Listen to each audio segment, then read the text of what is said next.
행하겠나이다. 오늘 우리가 함께 나눌 말씀은 민수기 2장입니다. 민수기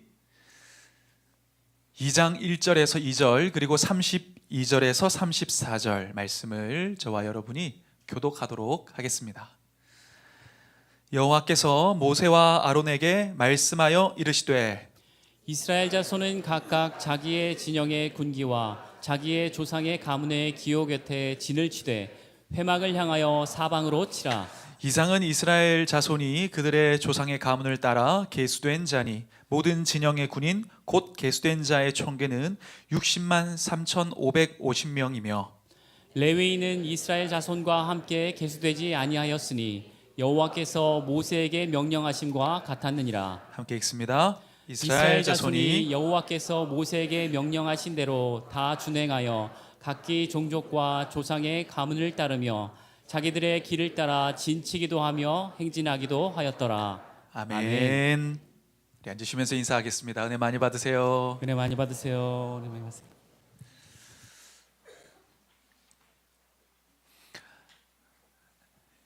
여러분 중에서도 자녀들 직접 교육하는 분들 계시죠? 저도 퇴근하고 집에 가면 거의 대부분 아내가, 제가 하는 것은 아니고 아내가 이 자녀들을 이렇게 공부를 시키고 있습니다. 애들은 죽을 상인데 사실 엄마가 더 힘든데, 그죠?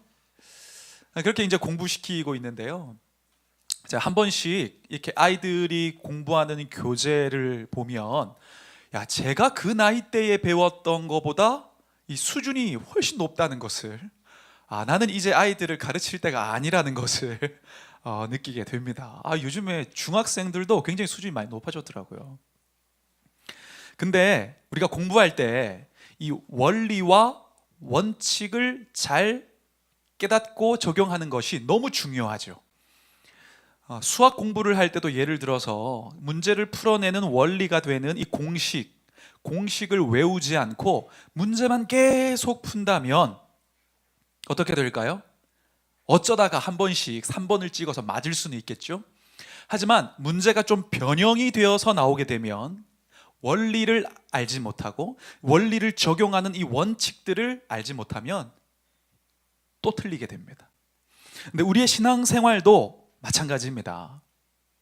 우리는 우리의 인생에 수많은 문제와 다양한 상황들을, 위기를 겪게 되어졌을 때에 이 과정을 하나님 안에서 풀어내는 이 원리를 알아야 되고 각자의 상황에 맞는 올바른 적용을 할 수 있는 이 원칙들을 우리는 잘 영적 생활을 하면서 습득하고 익혀야 합니다. 근데 오늘 본문을 보면 바로 그러한 우리가 신앙생활 하면서 인생의 문제와 위기를 만났을 때에 어떻게 이것들을 풀어내고 해결할 수 있을 것인지, 마주한 모든 인생의 상황들을 어떻게 믿음으로 나아갈 수 있을 것인지, 그럼에도 불구하고 나아갈 수 있을 것인지, 이 원리를 다루고 있습니다. 오늘 성경의 내용은 시내산에서 이제 회막으로 오신 하나님, 그리고 그 하나님께서 이스라엘 백성들에게 이야기하는, 말씀하는 그 말씀의 내용들이 기록되어 있습니다. 오늘 1절을 보니까 우리 1절 같이 한번 읽어보겠습니다. 이스라엘 자손이 애굽 땅에서 나온 후 둘째 달 첫째 날에 여호와께서 시내 광야 회막에서 모세에게 말씀하여 이르시되. 네, 오늘 내용은 회막에 임하신 하나님이 말씀하는 내용부터 기록이 되어지는데, 여러분 이번 주부터 우리가 민수기, 누구 이제 옛날에 그 친구 중에 민수기 있으셨어요? 그 민수기가 아니라 민수기를 함께 이제 나누게 되어지는데, 이 민수기는 말 그대로 민수, 백성들의 수를 세는 기록이라는 뜻으로, 실제 이 민수기를 보면 두 번에 걸쳐서 인구조사를 하는 상황이, 이 내용이 등장합니다. 그리고 이 민수기는 이제 처음으로 헬라어로 번역될 때 이제 민수기로 이 넘버즈, 이 우리 영어 성경 이름도 거기서 따온 것인데, 그 전에 원래 구약 성경의 원 제목은 베미드바르입니다. 광야에서 있었던 일. 이 제목대로 민수기는요, 이스라엘 백성들이 물론 인구 개수도 등장하지만 대부분의 내용이 광야에서 막막한 그 현실 앞에서 어떻게 그들이 살아갔는지 이 광야 이야기를 기록하고 있습니다. 우리가 아는 것처럼 과거의 이스라엘 백성들은 애굽은 이집트입니다. 이집트의 한자역이에요. 이 애굽의 노예였다는 것을 우리는 다들 알고 계실 겁니다. 근데 하나님은 이 애굽의 노예로 있던 이스라엘을 모세라는 사람을 통하여 출애굽, 이집트에서 탈출을 시켰습니다. 그게 출애굽기의 내용이죠. 그리고 출애굽한 이스라엘 백성들을 시내산까지, 이 사진을 잠깐 보시면 밑으로 쭉 내려오면 왼쪽에 이 이집트 나일강에서부터 출발해서 밑에 있는 이 시내산 지역까지 하나님은 이스라엘 백성들을 2달에 걸쳐서 인도하셨습니다.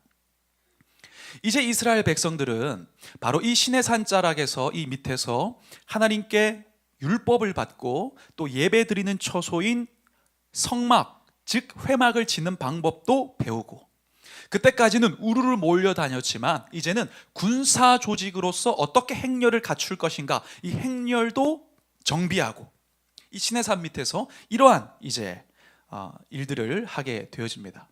바로 그 시내산에서부터 시작되는 이야기가 우리가 함께 나눌 민수기의 내용입니다. 이제 그들은 더 이상 애굽의 노예가 아니었습니다. 이제는 하나님의 백성이자 광야를 지나 하나님께서 예비하신 약속의 땅으로 향하여 나아가는 하나님의 군사들이었습니다. 그 준비를 시내산 밑에서 하나님은 준비시키신 거예요. 그런데 막상 광야로 나아가서 상황을 마주한 이스라엘 백성들의 현실은 참담했습니다. 실패하고 또 의심하고 또 원망하고 다시 무너지고, 우리는 이 민수기의 내용을 통해서 어떻게 해야 되는지, 아니면 어떻게 하지 말아야 되는지 반면교사로 그 2가지의 측면에서 우리가 하나님의 말씀을 함께 살펴볼 것입니다. 근데 사실 이 이스라엘 백성들이 이 시내산에서부터 출발하여 걷게 되어진 이 광야, 원래는 약속의 땅 바로 들어갔어야 되는데 가데스 바네아에서 의심하는 바람에 다시 광야를 돌게 됩니다. 이 백성들이 돌았던 38년의 광야의 길은 사실 우리의 삶의 모습을 보여주는 삶의 축소판과 다름이 없습니다. 당장 내가 나아가야 하는 길의 방향을 알 수 없는 광야, 그냥 황하잖아요. 어디로 가야 될지, 어디가 맞는 길인지, 바람 한번 불면 길이 바뀌고 도대체 어디를 가야 할지를 알지 못하는 그런 막막함, 그리고 당장 내일 먹을 것이 있을 것인지, 아니 지금 당장 몇 시간 뒤에 어떤 일이 일어날지 알지 못하는 이 불확실성의 연속인 우리의 인생과 이 광야의 삶은 참 닮아 있습니다. 축소판이라는 거예요. 그러나 분명 우리가 겪어야 되는 이 인생의 광야의 때가 거칠고 험하지만, 그리고 비록 군데군데 그때그때 매복되어 있는 많은 위협적인 문제들이 우리가 행진할 때에 다가오고 맞닥뜨리게 되어지겠지만, 하지만 하나님과 함께 그 길을 나아가면 우리는 거기서 더 훈련되어지고 더 강하게 세워져서 단단하게 만드시는 하나님의 은혜의 역사들을 우리는 경험하게 될 것입니다. 여러분, 이 민수기 내용을 통하여 이 광야 같은 인생을 어떻게 살아가야 할지, 혹 막막하고 혹 답답한 분이 계시다면 내 곁에 함께 하시는 하나님과 동행하는 방법을 배워가시고, 또한 하나님의 은혜와 하나님의 능력으로 시련을 통과해 나가는 이 영적인 적용점과 원칙들을 함께 익혀가는 그런 은혜의 시간을 보내시길 소망합니다. 여러분, 민수기를 통하여 주실 말씀을 기대하고 사모하며 이 새로운 시즌을 우리가 함께 하기를 소망합니다. 오늘은 그 첫 시간으로 우리 하나님의 백성이 그렇다면 어떻게 세상을 향하여 나아갈 때 승리할 수 있을 것인가, 가장 기본적인 원칙 2가지를 함께 나누고자 합니다. 첫 번째는 하나님 중심의 인생을 살아야 된다는 거예요. 하나님 중심. 우리 1절과 2절을 같이 한번 읽어보겠습니다. 여호와께서 모세와 아론에게 말씀하여 이르시되 이스라엘 자손은 각각 자기의 진영의 군기와 자기의 조상의 가문의 기호 곁에 진을 치되 회막을 향하여 사방으로 치라. 아멘. 하나님은 이제 시내산까지 도착한 이 이스라엘 백성들에게 20세 이상에 싸울 수 있는 남성의 수를 계수하라 하셨습니다. 이제는 그 이스라엘을 군대 조직으로 이제는 조직을 편성하려고 하셨기 때문에 20세 이상 성인에 싸울 수 있는 사람 계수하라 하셨고, 총 12지파를 쫙 계수했더니 60만 3,350명이 등장했습니다. 이 수는 20세 이상의 남자만 계수한 것입니다. 그렇기 때문에 추정하기로는 남자만 60만이니까 전체 아버지, 어머니, 아들, 손자, 며느리 다 한번 합산을 해보면 적어도 200만은 되었을 거라고 추정이 되어집니다. 근데 우리가 기억하고 있듯이 여러분, 요셉의 때에 이 야곱의 가족이 처음 애굽으로 들어갈 때, 애굽 처음 들어갔을 때 야곱의 가족이거든요. 이때 인원이 70명이었습니다. 근데 이 70명의 인원이 430년이 지나서 출애굽을 하게 될 때에 남자만 60만이 되었습니다. 200만 정도로 추정되는 많은 인구를 가지게 됐다는 거예요. 정말 상상할 수 없는 폭발적인 인구의 증가가 일어나게 된 거죠. 여러분, 여기서 우리는 발견하게 됩니다. 약속을 반드시 이루시는 신실하신 하나님을 발견하게 됩니다. 여러분, 과거에 이 이스라엘의 조상인 이 아브라함에게 하나님께서 뭐라고 약속하셨냐면, 이 아브라함의 때에 하나님께서 그 아브라함의 믿음을 보시고 이렇게 약속하십니다. 창세기 22장 17절을 보면 내가 내게 큰 복을 주고 네 씨가 크게 번성하여 하늘의 별과 같고 바닷가의 모래와 같게 하리니. 당시에 아브라함은 아들이 하나밖에 없었어요, 이삭. 근데 그런 아브라함에게 너의 자손들이 바다의 모래같이 될 거다, 전혀 너무 비현실적인 그런 약속을 주신 것이죠. 심지어 야곱의 가족들이 애굽에 들어갔을 때는 처음에는 괜찮았지만 요셉을 알지 못하는 그 이집트의 왕조가 잡으면서 이스라엘 민족들을 완전히 종 취급했습니다. 아니, 종이었죠. 노예로 핍박했습니다. 그들에게 보이는 현실은 암흑이었습니다. 비참했습니다. 희망이 없는 인생이었어요. 근데 알고 보니까, 뚜껑을 열어보니까 어떻다는 거예요? 그런 상황 가운데에서도 하나님은 그들과 함께 하셨고, 그런 상황 속에서도 하나님은 그들에게 하신 신실하신 약속을 이루고 계셨다는 것입니다. 이걸 우리가 발견하게 되는 거죠. 여러분, 우리의 인생 가운데 하나님은 우리가 어떤 형편에 있든지 어떤 상황 가운데 있든지 함께하고 계시는 임마누엘의 하나님이심을 여러분 믿으시길 바랍니다. 나의 계획이 무너지고 내가 이 작은 힘조차 쓸 수 없는 마치 그 애굽의 노예처럼 무기력함을 느끼고 있는 바로 그 상황 속에서도 하나님은 함께 하신다는 거예요. 그러니 여러분, 보이는 상황을 믿지 말고 여러분에게 주신 하나님의 말씀과 언약을 믿으시길 바랍니다. 하나님은 하나님을 사랑하고 신뢰하며 하나님을 믿고 따르는 자에게 주신 약속을 반드시 이행하시는 신실하신 하나님이십니다. 신명기 7장 9절에 보니까 그래서 약속의 땅으로 들어가기 직전에 모세가 이걸 강조한 거예요. 그런즉 너희는 알라, 오직 내 하나님 여호와는 하나님이시요 신실하신 하나님이시라.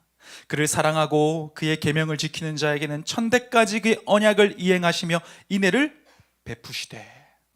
신실하신 하나님이시라는 거예요. 그 하나님이 임마누엘로 우리와 함께 계심을 믿음으로 붙드시길 바랍니다. 한편 하나님은 그렇게 인구 계수를 쭉 다 하게 하신 다음에 그 다음으로 한 가지 더 말씀하시는데, 이제는 진을 치라 이렇게 말씀하세요. 이 진이라는 것은 전투 진영이었습니다. 당시에 이스라엘 백성들을 그냥 질서 유지를 위해서 그냥 정렬시키는 게 아니라 본격적으로 싸울 수 있는 그런 군대 조직으로서의 전투 진영인 진을 쳐서 너희가 이제는 정렬하라, 이렇게 이제 말씀하신 거예요. 이때 진을 칠 때 하나님은, 이스라엘 백성들은 하나님의 말씀에 따라 이스라엘의 지파대로 진을 쳤습니다. 동서남북으로, 잠깐 우리 이 그림을 보시면 동서남북으로 세 지파씩, 세 지파가 동서남북으로 총 12지파, 이렇게 지금 대략 저런 모습으로 진이 편성이 되었겠죠. 근데 이때 독특한 점은 그 진의 정중앙에 하나님의 회막을 두셨다는 거예요. 모든 진들은 하나님의 회막을 향하여 배치가 되어야 됐습니다. 2절 이하를 보니까 이스라엘 자손은 각각 자기의 진영의 군기와 자기의 조상의 가문대로 기호 곁에 진을 치되 회막을 향하여 사방으로 치라, 회막을 향하게 했다는 거예요. 왜 하나님은 진을 치실 때에 회막을 향하여 치게 하셨는가? 그 이유는 굉장히 단순합니다. 그 하나님의 회막, 성막과 똑같은 의미입니다. 그 회막에 하나님의 임재가 거기 임했기 때문입니다. 우리 다음 그림을 잠깐 보시면 저게 이제 대략적인 회막, 성막의 모습인데 연기처럼 막 올라오는 저거 보이시죠? 저기가 지성소가 있는 위치입니다. 거기에 하나님께서 임재하셨기 때문에 하나님께서 거기 계시니까 거기를 주목해 보라는 것입니다. 하나님은 그 이전까지는 시내산에 계신 하나님이셨습니다. 시내산에서 모세를 부르시고 시내산에서 율법을 주시고 그렇게 하셨으나 이제는 광야로 나아가야 되는 그 이스라엘에게 내가 이제는 광야로 나아가는 그 걸음을 걷는 너희와 함께 할 것이고 너희가 걷는 그 발걸음의 방향과 속도에 맞춰서 내가 너희와 함께 할 것이다. 사실 그때 구름 기둥과 불 기둥이 먼저 앞서갔거든요. 그러니까 이스라엘은 너희는 나와 함께 하라. 내가 늘 너희와 함께 할 것이다. 너희는 나를 주목해라. 나의 임재가 여기 있다는 것을 기억하라. 이걸 강조하신 거죠. 곁에 계신 하나님이심을 알려주신 겁니다. 다시 말하면 진이 회막을 향하게 하신 것은 지금 너희 곁에 임한 나를 너희는 인식하고 동행 중인 나를 늘 의식하고 그 시선을 지키라는 거예요. 문제가 왔을 때도, 위기를 겪을 때도, 감당이 안 될 때도 너는 문제나 상황이나 조건을 보지 말고 너희를 인도하는 나를 보라는 거예요. 거기가 모든 문제의 이 문제를 풀어내는 시작점이라는 거예요. 이러한 승리의 원칙과 원리를 하나님은 그들에게 알려주셨습니다. 근데 하나님은 바로 오늘 이러한 원리를 통하여 우리에게도 광야와 같은 인생을 지나가야 하는 우리에게도 말씀하십니다. 광야는 정복하는 곳이 아니라 하나님과 함께 순례하는 곳이라는 거예요. 여러분, 광야는요 내 힘과 지혜와 의지로 정복해내는 곳이 아닙니다. 내 곁에 계신 주님과 함께 한 걸음 한 걸음씩 순례하면서 그냥 통과해 나가는 곳이에요. 하나님과 함께 순례하다 보면 은혜에 의하여 넘어서게 되어지는 곳이 바로 광야라는 것입니다. 그래서 저는 우리가 민수기를 시작하는 오늘 이 시간에 이 광야에 대한 관점이 우리가 바뀌었으면 좋겠습니다. 척박하고 보이지 않고 해답이 없는 것 같아도 책임지시는 하나님과 함께하고 있다면 그곳은 더 이상 광야라고 부를 수 없습니다. 하나님이 구름 기둥과 불 기둥으로 인도하시고 매일의 만나와 말씀으로 계속 먹이시는 목초지가 바로 그 광야입니다. 여러분, 광야는요 그 히브리 단어로 미드바르인데 이 미드바르의 원어가 다바르입니다. 말씀하다. 그러니까 텅 비어 있고 위기 속에 있는 그 공간이지만 하나님이 말씀하시는 곳이 광야입니다. 그래서 오늘 말씀을 보아도 본문에 보면 하나님은 계속 말씀하세요. 1장 1절에 보면 여호와께서 시내 광야 회막에서 모세에게 말씀하여 이르시되, 2장 1절을 보니까 여호와께서 모세와 아론에게 말씀하여 이르시되, 여호와께서 그들에게 말씀하여 이르시되, 이 말씀했다는 표현이 민수기에만 150번이 등장합니다. 그러니까 계속 광야를 지나는 동안 하나님은 그들을 먹이셨고, 그러니까 거기가 푸른 초장인 거죠.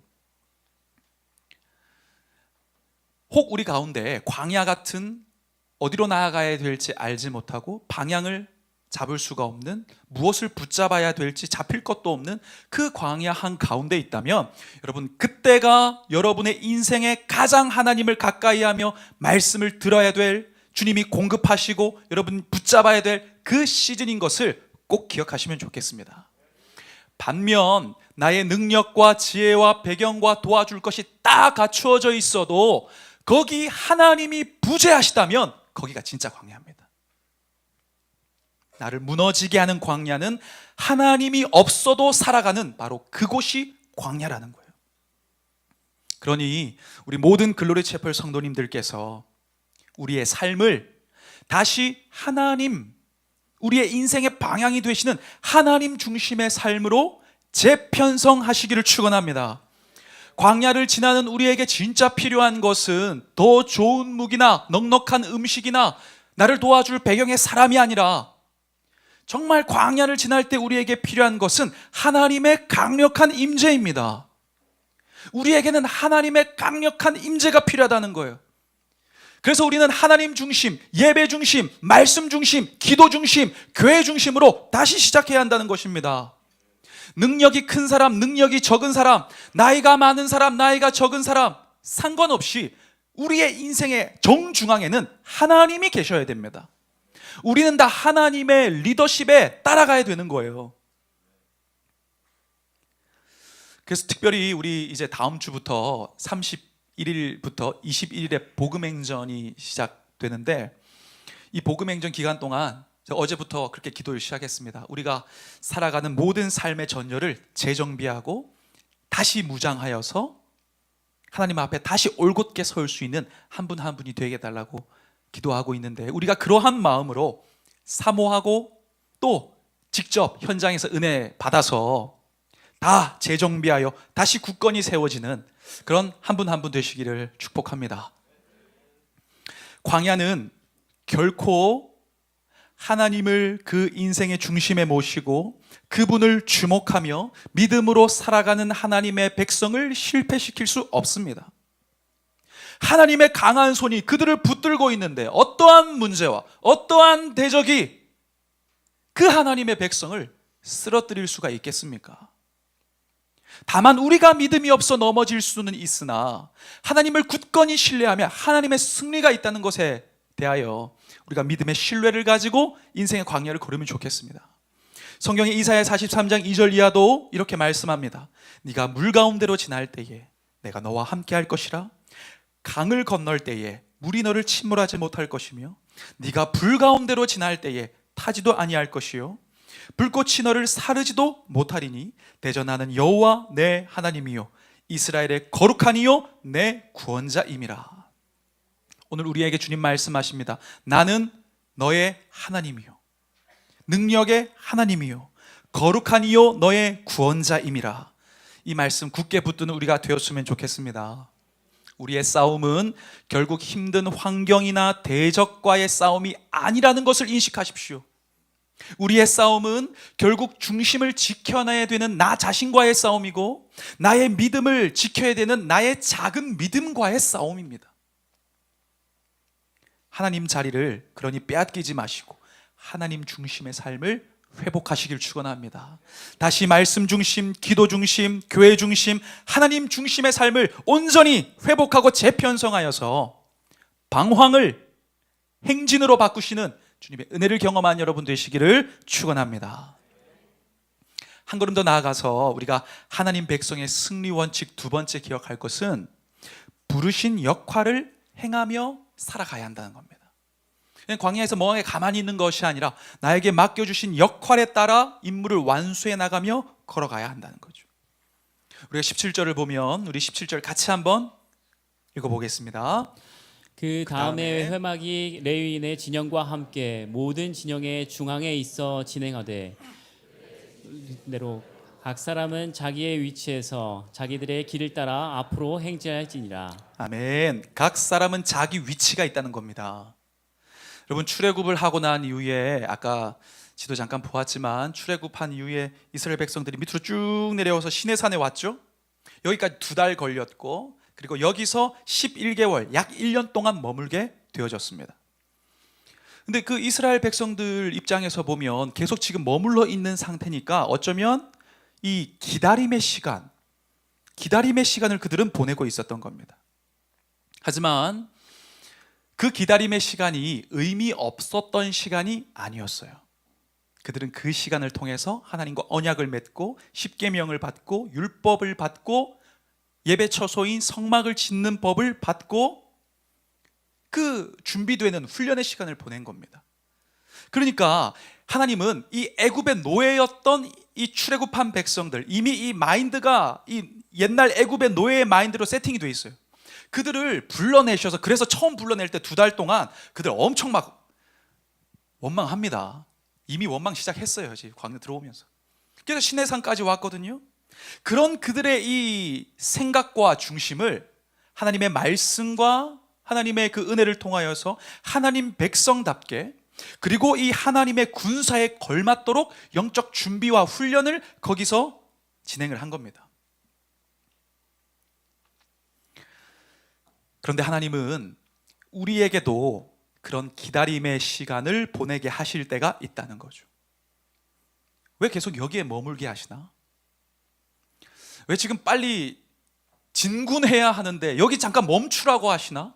1달, 2달, 3달, 4달, 언제까지 기다리게 하시나? 그때 기억하시길 바랍니다.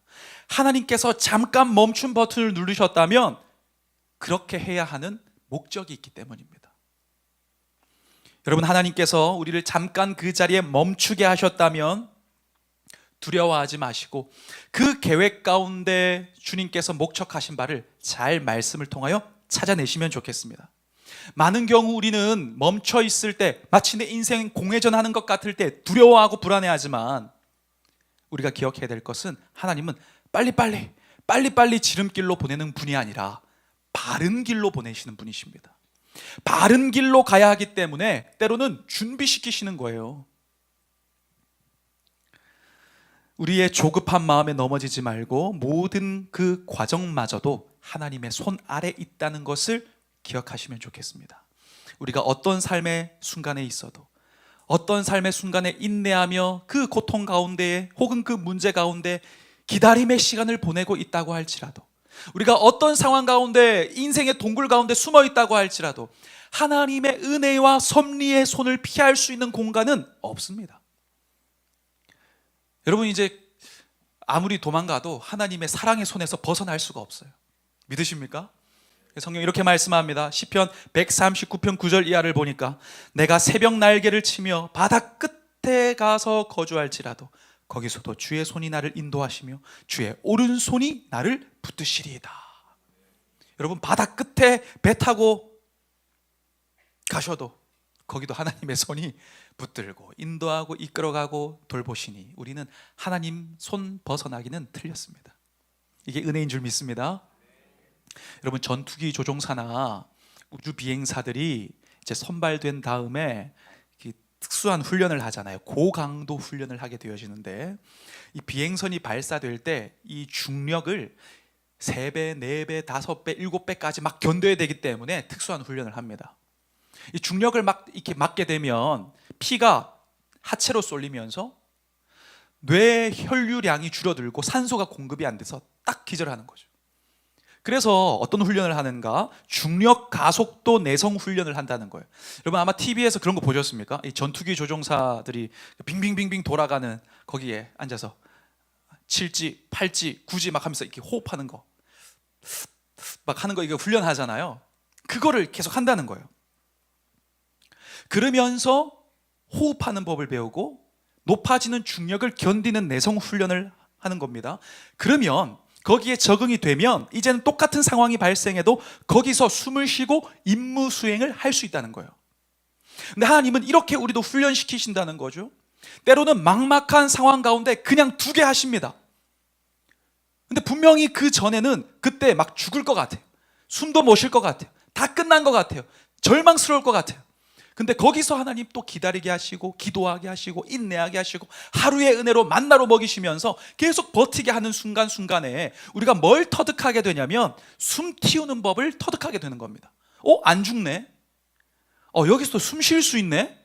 그러면서 단계별로 우리 인생의 중력을 높여가면서 버티는 방법, 견디는 방법을 우리에게 수료하게 하신다는 겁니다. 이때 우리에게 필요한 것은 내가 그런 상황 통해서 그래 고난이 왔구나, 이때 뭔가를 내가 얻어내야지, 그러면서 생산성 있는 그 어떤 것을 취하려고 하기 이전에 우리는 먼저 하나님의 하나님 되심을 인정해야 됩니다. 이 모든 과정은 하나님의 계획과 섭리 안에 있다. 그리고 전진이 아니라 관계에 초점을 두면서 하나님께 나아가 차근히 나에게 계획된 이 영적 수업들을 이수해 나간다는 거예요. 좀 힘들 때는 2학점, 너무 고될 때는 3학점, 이렇게 이수를 해 나가면 하나님께서 그 끝에서 멋지게 수료하는 날을 경험하게 하실 줄 믿습니다. 뷰티풀 강야라는 책에 보니까 이런 표현이 있더라고요. 우리는 어떻게 하면 빨리 이 시험이 지나갈까만 생각하는데, 하나님의 관심은 이 시험을 통해서 우리가 배워야 할 영적 수업을 배우는 것이다. 믿음이 강해지고 깊어지는 것이다. 인생에 어떤 시련이 올 때 우리는 하나님을 온전히 신뢰하는 것을 배워야 한다. 여러분, 이게 핵심인 거죠. 이게 원리인 거죠. 이게 우리가 암기해야 되는 암기사항인 거죠. 여러분, 이 핵심을 잘 파악하셔서 영적 수업을 잘 이수하시고 멋지게 수료하는 여러분 되시기를 축복합니다. 특별히 오늘 이 본문의 전후를 보면 하나님은 그 이스라엘 백성들이 이제는 행진할 때 각자가 행해야 하는 그런 각각의 역할을 주셨습니다. 특별히 좀 주목하게 되는 이들이 레위인들인데요. 이 레위인들은 그 지파 전체가 하나님의 이 백성의 병력 숫자에서 제외가 되었습니다. 그 60만에서 아예 병력에서 제외됐어요. 46절과 7절을 보면 이렇게 기록되어 있습니다. 우리 같이 한번 읽어보시죠. 계수된 자의 총계는 60만 3,550명이었더라. 그러나 레위인은 그들의 조상의 지파대로 그 계수에 들지 아니하였으니. 네, 이 레위인들은 아예 그 병력에서 제외가 됐어요. 안 그래도 하나님의 아들인데 또 신의 아들로 병력에서 제외가 되었으니. 근데 하나님께서 왜 이 레위인들을 병력에서 제외하셨냐면 제사장들과 함께 이 회막에서 제사의 일을 온전히 수행할 수 있도록, 그리고 그 성막에 있는 회막에 있는 물건들도 다 관리하고, 이 회막이 움직일 때에 그거 다 걷는 역할도 하고, 또 그거 다 다시 세팅하는 역할도 하고, 이런 회막의 담당자, 예배 담당자로 쓰시기 위해서 레위인들을 아예 병력에서 싸우지 않도록 제외했다는 거예요. 근데 사실 인간적으로만 보면 레위 지파는 병력에 속하는 것이 좋아 보입니다. 왜냐하면 레위 지파는 일단 호전적이고 잘 싸워요. 잘 싸워. 그 레위 지파의 이 조상인 레위를 보면 어떤 이력이 있냐면, 야곱의 때에 이 야곱의 자기의 여동생 디나가 강간당했을 때 형제 시므온과 가서 그 악한 짓을 행한 세겜성 그 범인들뿐만 아니라 그 세겜성의 남자들을 완전히 전멸시켰습니다. 칼로 쳐가지고. 그러니까 보통이 아니죠. 출애굽을 하고 난 이후에도 금송아지 사건, 모세가 율법 받으러 갔을 때에 아론을 중심으로 막 금송아지 만드는 거 기억나시죠? 막 금송아지 만들고 우상 숭배하고 막 이렇게 했을 때 하나님 진노하시니까 하나님의 편에 서서 우상을 만들었던 그 주동자 3,000명을 칼로 쳐 죽이는데, 누가 그렇게 하냐면 레위 지파 사람들이 그렇게 했어요. 그러니까 잘 싸우는 거예요. 근데 레위 지파의 사람들은 하나님께서 맡겨주신 그 역할에 아멘 했습니다. 뿐만 아니라 레위 지파뿐만 아니라 다 하나님의 말씀대로 지금 정비가 되고 있는데, 2장에 보면 그 12지파 가운데 리더들을 계속 뽑습니다. 족장들, 리더십들을 계속 뽑는데 그들도 부름 받은 대로 아멘 했습니다. 그리고 아까 대형을 보았지만 유다 지파가 지금 동편에서 나가거든요. 근데 지금 이 이스라엘 백성들이 어디의 방향으로 진군을 하냐면, 출애굽을 해서 시내산까지 왔죠. 지금 이제 동편을 향해서 진군을 하는 거예요. 그러니까 동편에 있는 부대가 선봉부대, 제일 위험한 거예요. 근데 유다 지파도 아니 왜 하필 우리 집 합니까? 이렇게 하지 않고 그냥 아멘하고 순종했다는 거예요. 여러분 34절 이하를 보니까 이스라엘 자손이 여호와께서 모세에게 명령하신 대로 다 준행하였다. 각자의 역할에 충실한 겁니다. 여러분 우리도 이 세상을, 광야 같은 세상을 이제는 지나갈 때 함께 연합하여서 잘 힘을 내어서 공동체로 그 길을 지나가라고 우리를 하나님의 군대로 부르셨습니다. 그 군대의 부대명은 글로리 채플입니다. 글로리 채플 1연대, 2연대, 3연대, 4연대, 1소대, 2소대, 3소대 이렇게 지금 주님 다 부르셨다는 거예요. 우리가 살다 보니까 우연히 어떻게 이곳에 온 것 같지만 실수가 없으신 하나님은 섭리에 의해서 하나님의 뜻과 계획 안에서 이곳으로 우리를 소집하셨습니다. 그래서 우리는 함께 어울려 이 함께 진을 치고 광야를 지나갈 때에 각자에게 주어진 역할을 굳건하게 수행할 의무가 있다는 거예요.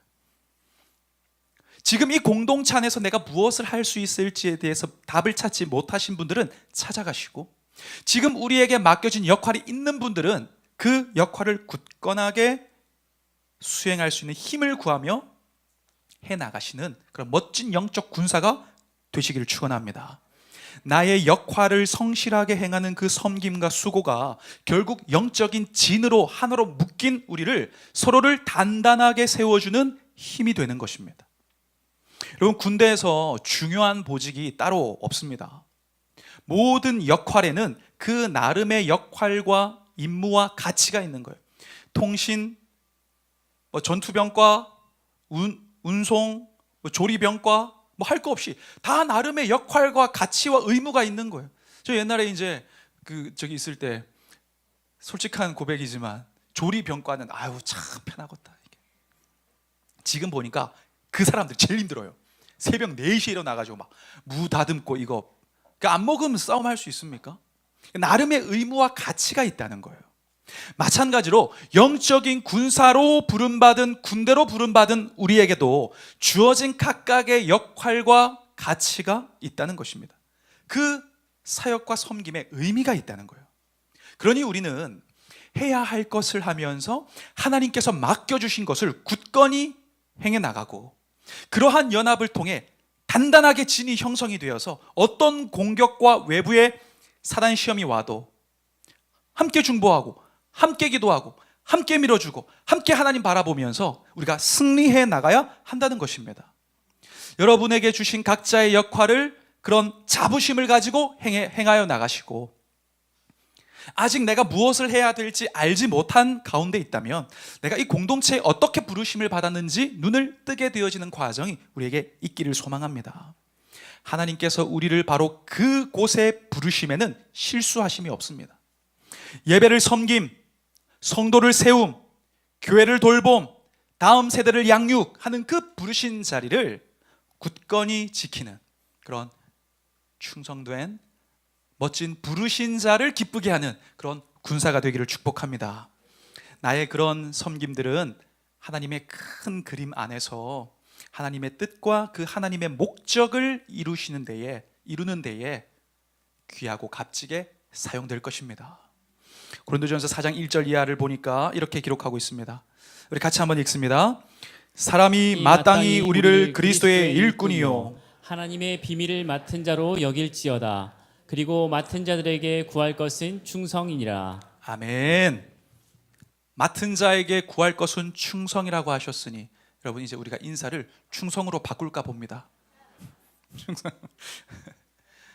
서로의 역할을 잘 지켜 진을 탄탄하게 우리가 형성하여서 이 세상의 광야를 멋지게 횡단하는 그런 믿음의 공동체 되기를 소망합니다.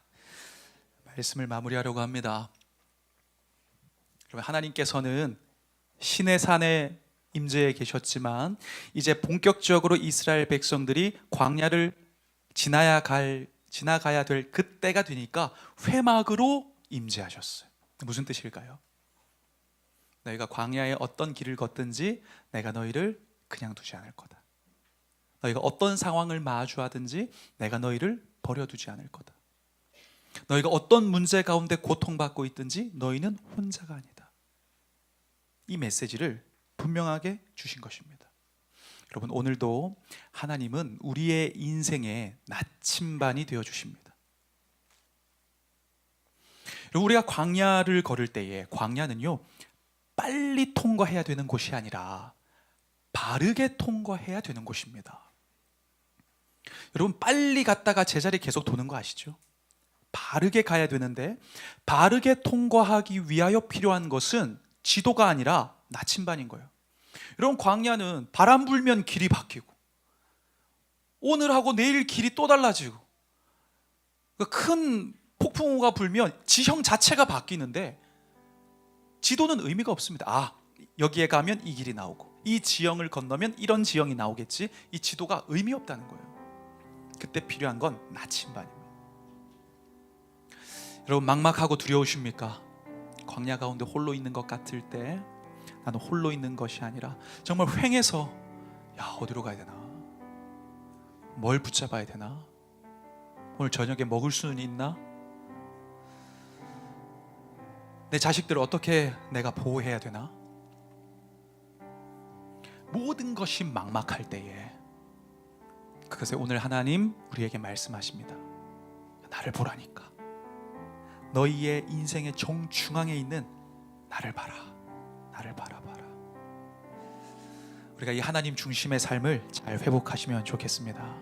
여러분, 인생의 삶에 이 나침반이 되시는 하나님, 이 중심을 지키는 삶, 예배 중심, 말씀 중심, 기도 중심을 잘 지키셔서 그 주님과 동행하시고, 인내의 시간에 서두르지 마시고 나에게 주어진 역할을 묵묵하게 감당하며 한 걸음씩 나아갈 때, 말씀드렸던 것처럼 우리의 방황은 행진으로 변화하게 되어지고, 그 걸음걸음마다 하나님 방식의 훈련에 따른 하나님 방식의 성숙과 하나님께서 허락하시는 승리가 경험될 줄 믿습니다.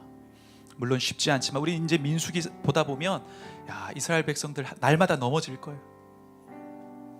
우리도 날마다 넘어지면 날마다 일어나면 됩니다. 그 길 끝은 하나님의 약속의 땅이 될 줄 믿습니다. 그 믿음으로 이기고 오늘도 나아가는 여러분 되시기를 주의 이름으로 축원합니다. 우리 그 마음으로 우리 이 찬양 함께 고백하시죠.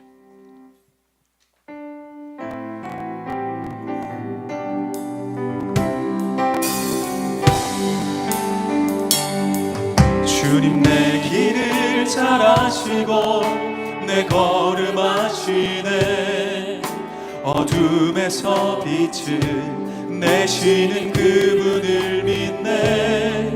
무엇으로 주를 섬길지, 어디로 가야 할지, 헤매이는 나를 아시고 길을 여시네. 내 삶은 주의 것, 내 삶은 주의 것, 내 삶은 주의 것, 온전한 신뢰를 주께 드리네. 보이지 않아도 믿음으로 걷네. 주 영광 바라보며 주만 따르네. 주님, 내 길을 잘 아시고, 주님, 내 길을 잘 아시고 내 걸음 아시네. 어둠에서 빛을 내시는 그분을 믿네. 무엇으로 주를 섬길지, 어디로 가야 할지, 헤매이는 나를 아시고 길을 여시네. 우리 믿음을 고백합시다. 내 삶은 주의 것, 내 삶은 주의 것, 온전한 신뢰를 주께 드리네. 보이지 않아도 믿음으로 걷네.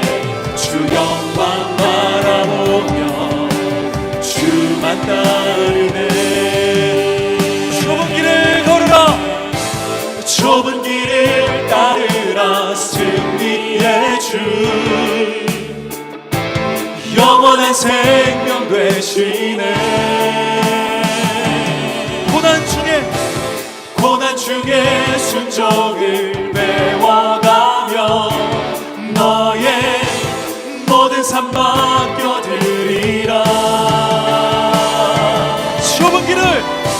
좁은 길을 따르라. 승리의 주 주님을 따르겠습니다.